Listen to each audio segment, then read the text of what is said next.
All right, so let's talk about how ionic strength affects solubility.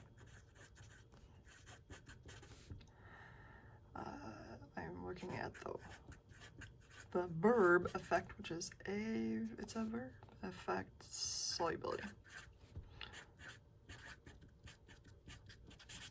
Okay, so ionic strength and how it affects solubility. So when we have, let's say like calcium sulfate is a solid, and when we put it in water, right, it breaks down, we got some calcium and we got some sulfate. Cool. And so these are going to be dissolved. So whenever things are broken apart, they're aqueous, they're dissolved, and again over here, this is a solid. All right, let's break this down and let's talk about exactly what happens when something like this occurs. So you've got like a beaker, and you've got some water in it, and you throw some calcium sulfate in there. Now calcium sulfate like falls to the bottom originally,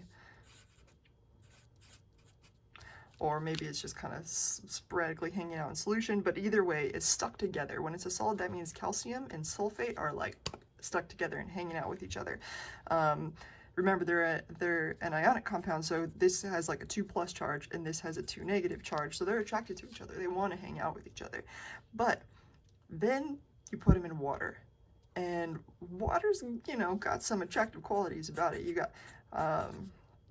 You have a partially negative charge on this oxygen over here, and you have half of a partial positive charge on each of these hydrogens. Because I say half because overall it's a neutral molecule, so the total of these two partial positives has to equal the partial negative. All right, so calcium and sulfate is hanging out at the bottom, and it looks up and it's like, well, water doesn't look so bad, right? I mean, calcium's got a 2+ charge, so it's kind of like, hey, I see a partial negative over here. Maybe I'm just gonna go hang out with this dude for a little bit. And the hydrogens down here are like, what up, sulfate, come chill with us. And sulfate's like, okay, cool, I'll come hang out with you. And they split apart. And that is what aqueous essentially does. Now, I make it seem like it's just one water molecule. What you really get is in solution, you got calcium, and you're gonna have oxygen hanging out. Kind of like, remember, it's just like magnets, right? So the partial negative is going to be hanging out with the calcium over here. I'm going to stop drawing the lone pairs. This take a while. And I think you'll get the general picture. And the sulfate's going to be over here. And the same kind of thing is going to happen. The hydrogen of the water is going to be hanging out with the sulfate.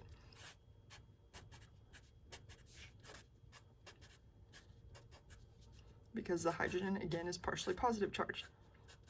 Okay, so calcium's over here, surrounded by some water, sulfate's over here, surrounded by some water, and some of them will break apart, and that's where you get sparingly soluble if a little bit of stuff breaks apart, or if a lot of stuff breaks apart.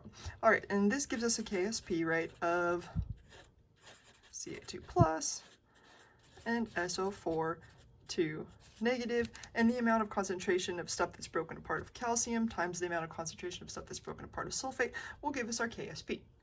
Cool beans, right? But check it out, y'all. If you add potassium nitrate to this, so before it was just in water, right?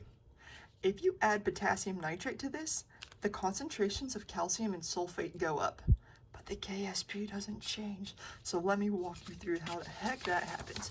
All right, so now we have a beaker. Again with calcium sulfate. Oh God, I'm so used to writing with my kindergarten son now, I'm kind of picking up some of his skills. Okay, so, and this is water.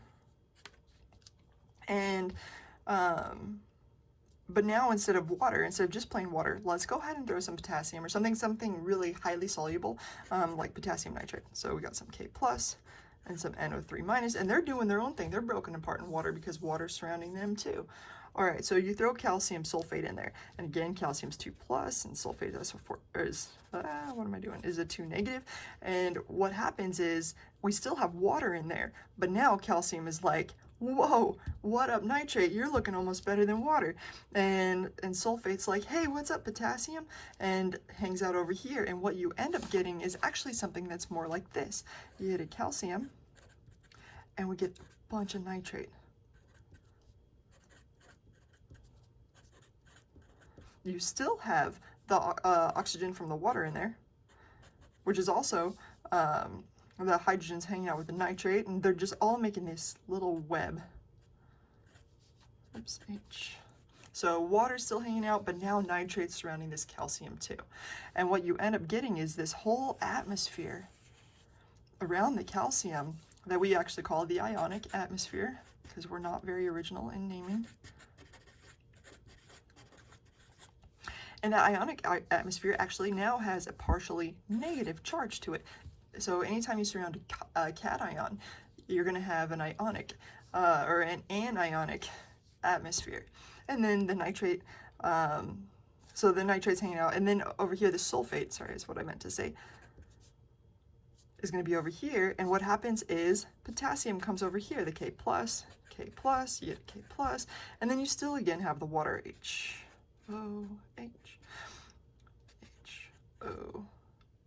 H. And this whole atmosphere right here surrounding it is also the ionic atmosphere, only this one is going to be partially positive because it's surrounding an anion.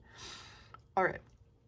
So that's pretty cool, right? I think it's cool. But let's talk about why it ends up breaking things up. Well, the more of these you have apart, the more space there is for more of these to break apart, right? It wants to break more and more and more apart. So the concentration of calcium goes up and the concentration of sulfate goes up.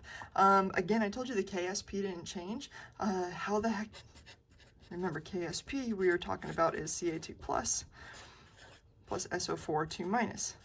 And I said, this goes up and this goes up, but this stays the same. Why? I guess you gotta watch the next video to figure it out. Alright, so now that we have an idea of what ionic strength is, being it essentially is a measurement of the total concentration of ions in the solution, let's talk about how to do it. So ionic strength is denoted with a mu, and the equation for it is mu equals 1/2 times the concentration of a particular ion times its charge of that particular ion squared, plus the concentration of the next one, say 2, times its charge 2 squared, plus dot dot dot dot dot dot dot to the end.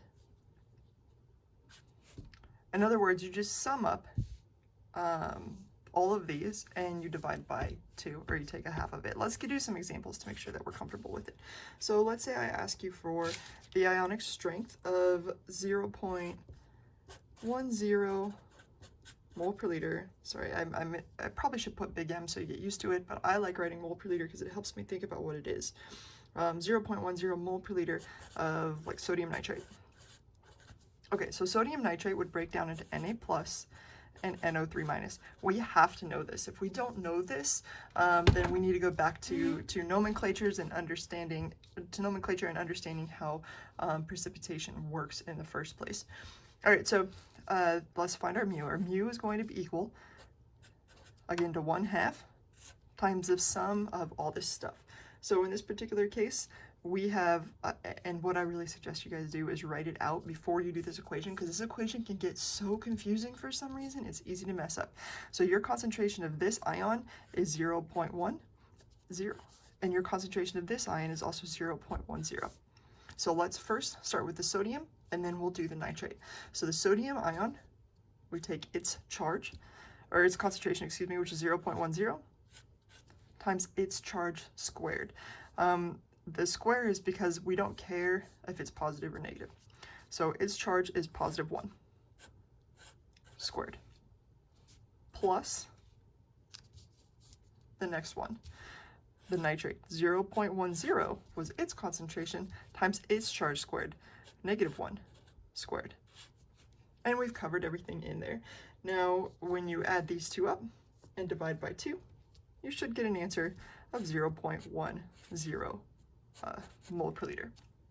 All right, so this is pretty straightforward. In fact, usually, or whenever you have a 1-to-1 and it's also a +1 charge and a -1 charge, you're going to get a mu equaling to the concentration of the thing. Okay, let's do an example where this won't happen. What about if you have, let's see, 0.010 mole per liter. Let's do sodium sulfate. I don't know why I started writing too negative. Sodium sulfate. Okay, so here, if you have 0.10 mole per liter sodium sulfate, remember that sodium sulfate breaks down into 2 sodiums and sulfate. So if you originally had 0.010 mole per liter here, you're going to have 0.020 mole per liter here, and 0.010 mole per liter over here. So your concentration here will be doubled because for every one of these, you get 2 sodium ions. So now when we go to do our mu, it's going to be 1/2. And then we'll just go through and do each one. I'm going to get rid of this so it doesn't throw me off, because I'm just like y'all. Maybe y'all are probably better than me, but I get easily tripped up when I write down numbers I don't need.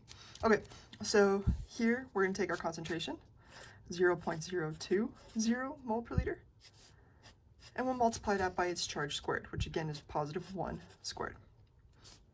To that we'll add 0.010 times its charge, which was -2 squared.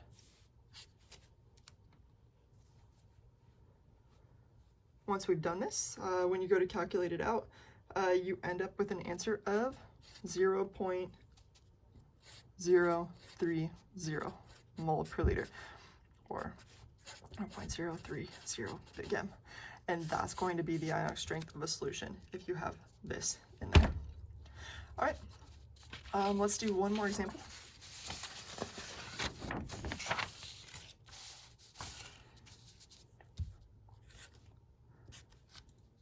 Let's say you have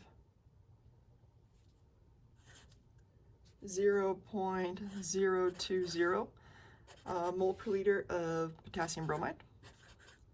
I can look at this and I automatically know that the ionic strength is 0.2, because again it's a +1 and a -1, and it's 1 to 1. Each of these has the same ratio, so it's 0.02 if I was just calculating the mu, but I'm not going to do that. Instead I'm going to say this, and you also have 0.10 mole per liter of sodium sulfate. Okay, so now let's go through and make sure that we write each of these out. So my potassium, I'm going to have 0.020. My bromide, I'm going to have 0.020. I like doing this. I like to put the charge in there so I know. Here we have, if we had 0.010, that means our sodium, which we have 2 of them, is going to be 0.020, and it's going to be a positive charge. And then sulfate is going to be 0.010, and it's going to have a 2 negative charge. So I would seriously recommend writing these out so you know you got 4 things and you already know what each of them are going to be. Now when we do this, we take our mu, we set it equal to 1/2, and we sum them all up. Our first one, we have 0.020 mole per liter times our +1 squared plus our bromide, 0.020 mole per liter times a -1 squared, plus our 0.020 mole per liter times our +1 squared, plus our 0.010 mole per liter times our -2 squared. And all those things are really important. Now if you go through and add these up, that's 4, that's going to be 0.04, yada yada yada, you end up with an answer of 0.05. All right, let's talk about activity coefficients. Okay, so we discussed a little bit about, I'm going to get another piece of paper. I can't stand those little dots. I don't know about y'all, but that's like not erasing a chalkboard all the way. It's the most annoying thing in the world. Okay, so let's say, let's go back to our KSP. And we said that we have a KSP of calcium and sulfate.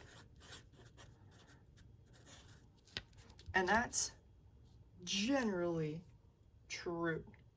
However, until now, we've said that KSP is, that K is unitless when we're talking about stuff here. So how can it be unitless if this is mole per liter and that's mole per liter? We would expect K to be mole squared per liter squared, because you're taking a mole per liter and a mole per liter.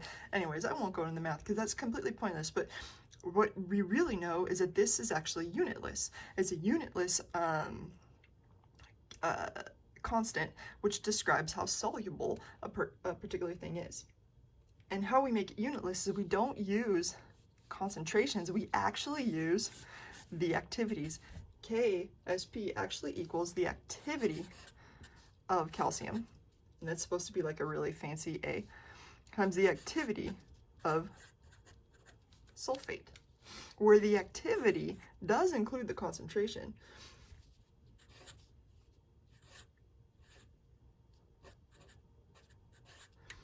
But we multiply it by the activity coefficient, which is this little gamma.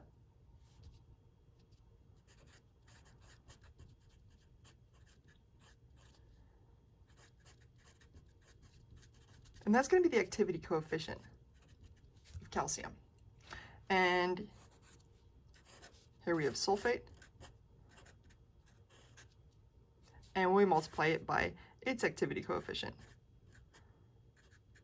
of SO4 to negative. Now these concentrations, you would actually be dividing them by 1 mole per liter. And that's to get rid of the units. So this had mole per liter, that has mole per liter. Now they're unitless, and you multiply them by their coefficient.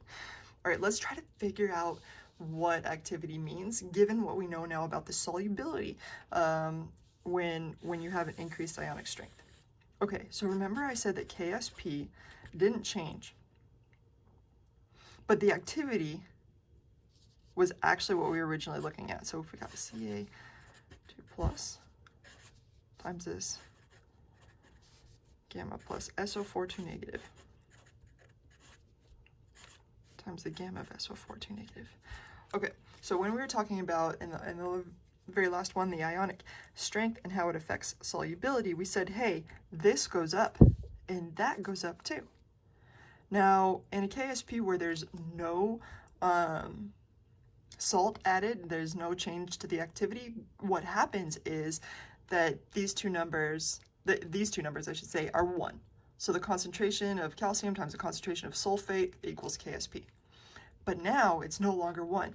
Now we have an activity coefficient. Well, if this goes up, if the concentration of calcium goes up and the concentration of sulfate goes up, as we add salt, guess what we should expect to happen? We should expect this to go down and this to go down in order to keep this relationship the same. Let me say that again. As we added salt to a solution, right, the calcium sulfate, they broke apart. So the calcium concentration went up and the sulfate concentration went up. In order to keep this consistent and equal, these had to go down. The gamma had to go down and the sulfate had to go down. We took it down. Okay, so let's do an example problem here. All right, let's say we're asked to find the iodide concentration of 0.0010 mole per liter solution of sodium nitrate. So super soluble salt, saturated. That means you've put enough to dissolve, with silver iodide, which is a solid, sparingly soluble.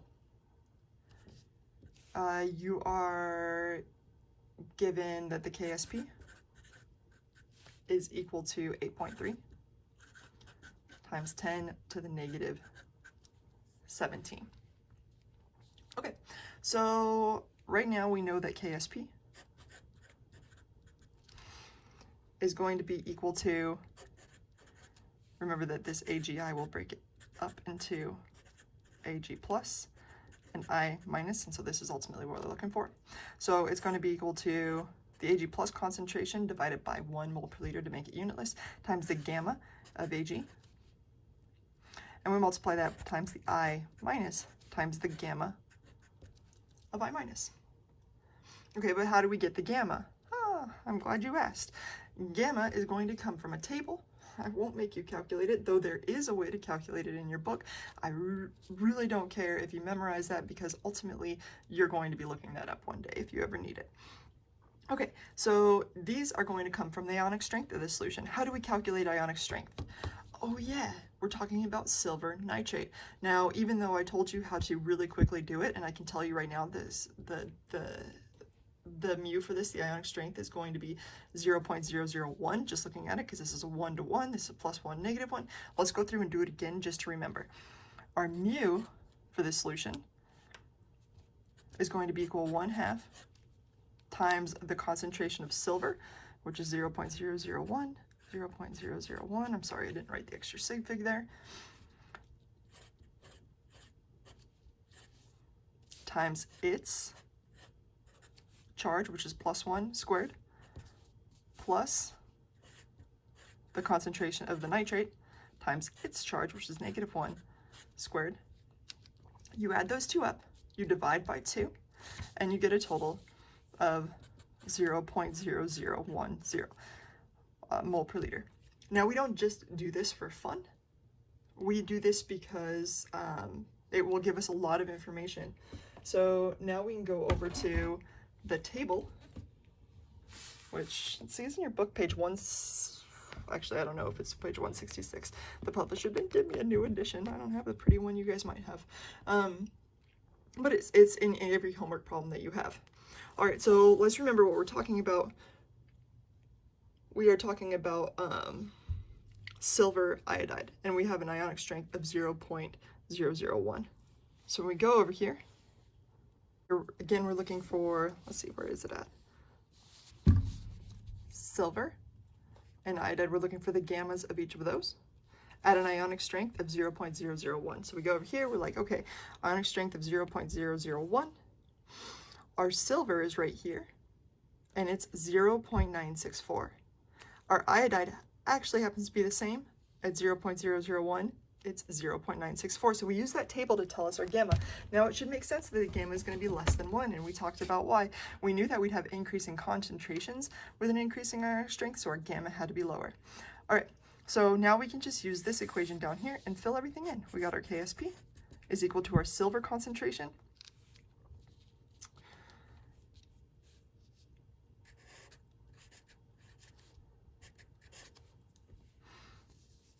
times our gamma, which is 0.964 from the table for silver at 0.001 mole per liter, and our iodide times the gamma.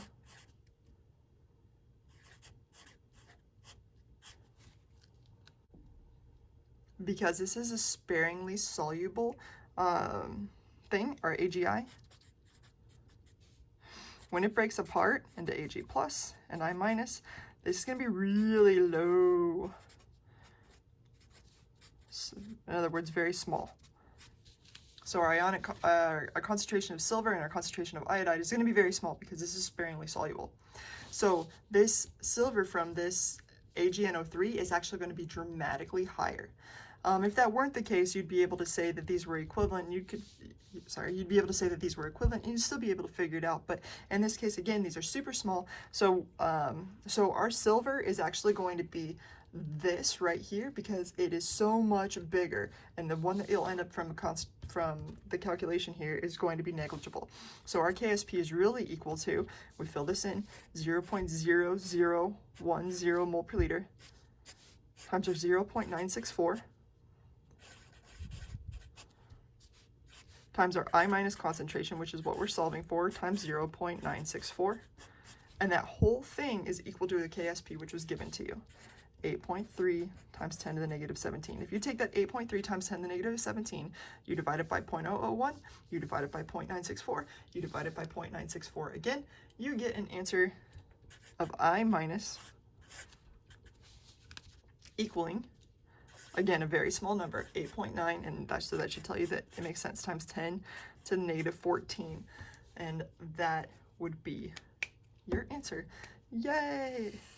It's small. A few other things that should have made sense were that our activities were low, and the more salt you add, the more ionic strength you have, then the lower these activities will go, because that means that the concentrations of these have to go up, and to keep this equation the same, it needs to do that. So those are the points that I really, really want you to understand conceptually, and yeah, I think that's it.